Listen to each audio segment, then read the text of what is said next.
నంద్యాలక నవాబ్ అంటే అందరికీ గుర్తొచ్చే పేరు ఎన్ఎండి ఫరూక్.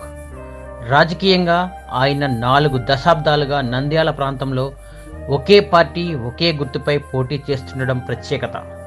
ఆయన ఉమ్మడి కర్నూలు జిల్లాలో టీడీపీ పార్టీ వీర విధేయుడిగా గుర్తింపు ఉంది.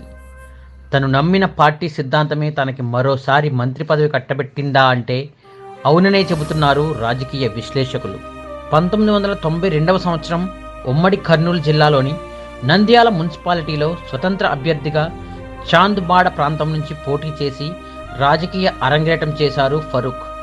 మొదటిసారి పోటీ చేసిన ఆయనకు ఎన్నికల అధికారులు సైకిల్ గుర్తు కేటాయించారు.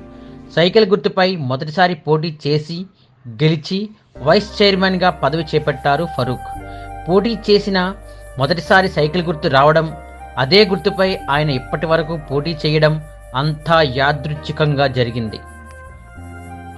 1983లో ఎన్టీఆర్ స్థాపించిన టీడీపీ పార్టీలో చేరడం, 1985లో టీడీపీ ఎమ్మెల్యేగా పోటీ చేసి గెలిచి మైనార్టీ శాఖకు పనిచేశారు. 1989లో జరిగిన ఎన్నికల్లో ఓటమి చెందడం, 1994 ఎమ్మెల్యేగా పోటీ చేసి గెలిచి డిప్యూటీ స్పీకర్గా పనిచేయగా 1999లో గెలిచి మున్సిపల్ మైనార్టీ శాఖ పదవులు పొందారు.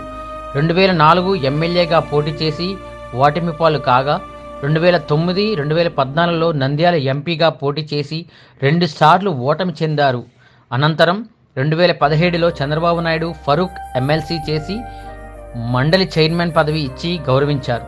అనంతరం 2018లో క్యాబినెట్లో వైద్య విద్యతో పాటు మైనార్టీ శాఖ మంత్రి పదవి ఫరూక్పై తనకు ఉన్న ప్రేమను చంద్రబాబు చాటి చెప్పారు. మారిన రాజకీయ సమీకరణాల నేపథ్యంలో 2024లో అప్పటి వరకు నంద్యాల ఇన్ఛార్జిగా ఉన్న మాజీ ఎమ్మెల్యే భూమా బ్రహ్మానందరెడ్డిని తప్పించి ఫరూక్కి ఇన్ఛార్జి పదవిని కట్టబెట్టింది తెలుగుదేశం పార్టీ.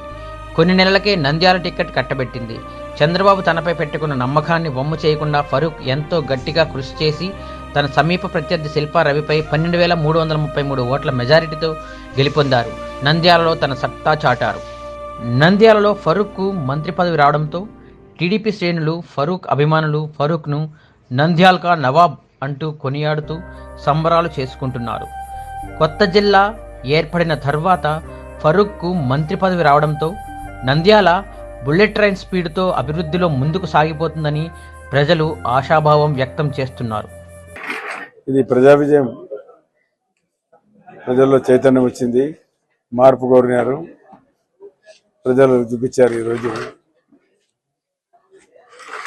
మరి ఆ రోజు చంద్రబాబు నాయుడు గారి కుటుంబాన్ని గురించి మాట్లాడినప్పుడే ఈయన పతన అవస్థ మొదలైంది.